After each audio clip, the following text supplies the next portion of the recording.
What's up, everybody? My name is Blue Drake, and I'm one of the developers for Operation Harsh Doorstop. And today, I wanted to do a little video updating you on our progress developing the artificial intelligence for the game. Now, the footage you are currently watching is a battle consisting entirely of AI. These are all bots, and recently we've updated them with a whole bunch of new advanced behaviors that are really going to pave the way for even more advanced behavior here in the near future as we continue developing. Keep in mind, all of this is very work in progress and subject to change, but let's start with some of the more exciting basic updates. In the latest development build, AI now work as squads. They move together as squads, they attack as squads, they defend as squads, and they make a lot of decisions based on the morale of their squad. When you play the latest version of Operation Harsh Doorstop, you'll now see AI moving in groups. But if you're lucky, you might also see some more unique behavior that maybe you wouldn't even notice if you didn't know what to look for. The first major change to AI behavior is the way that they defend objectives.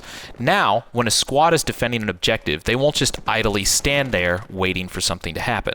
They will now randomly patrol the objective looking for enemy forces for the entire time that they are defending. The next major behavior change is how the AI will now regroup with their squad members before advancing on an enemy objective. Now, instead of rushing the objective one by one, they'll actually wait to regroup with their squad before mounting an attack.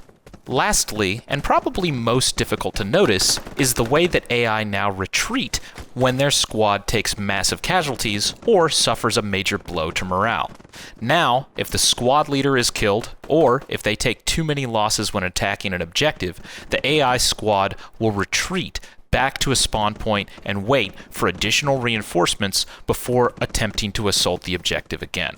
Keep in mind, all of these behaviors are still pretty basic and are kind of more like building blocks for even more advanced behavior in the future than completely finished behaviors as they currently stand. So, for example, currently the group formations that we have the AI set to are really small and tight, and this isn't necessarily the best formation for attacking an objective, but it helps us debug and make sure that the group functionality is actually functioning normally. In the future, we might actually have specific formations depending on whether they're defending or attacking, or maybe even split groups into smaller sections, for instance, fire teams, so the AI can execute even more advanced maneuvers like bounding Overwatch or flanking.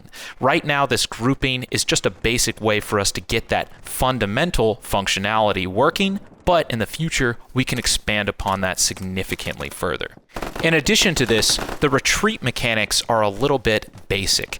In the future, we would like to have a much more complex system for morale, so that way, maybe you could force an AI squad to retreat if it takes overwhelming suppressive fire, or possibly even other, even less direct means of demoralizing an enemy squad. And as we continue to implement more features into the game, we'll also be expanding the complexity of AI behavior. Eventually, they might even be able to set up their own forward outpost positions, or do other more complex tasks that help the other players on the battlefield. Things like manning mortar or artillery positions, or possibly even running logistics or supplies to the front line. However, currently we're still working on improving the pathfinding and other small details regarding the AI. The next immediate task that we're going to be taking is actually doing an overhaul of how the AI see and hear on the battlefield. So that way, smoke grenades and foliage would actually obscure AI vision, in addition to having them be able to hear enemy gunfire, so that way they can know when there's somebody shooting at them from the other side of a wall.